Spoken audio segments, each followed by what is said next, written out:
John 3:16. For God so loved the world that he gave his only begotten Son, that whosoever believeth in him should not perish but have everlasting life.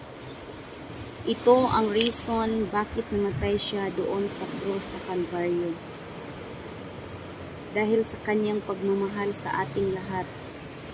Mga makasalanan kasi tayo at ayaw ni Lord na mapunta tayo sa lake of fire.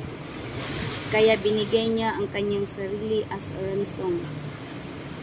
Siniselebrate natin ang Semana Santa dahil sa ating pag-alaala sa ginawa niya.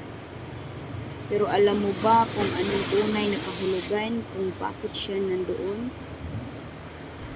At kung ano ang hinihintay ni Lord sa iyo? Hinihintay niya kung kailan mo siya bigyan ng panahon at tanggapin as your Lord and personal Savior. Thank you.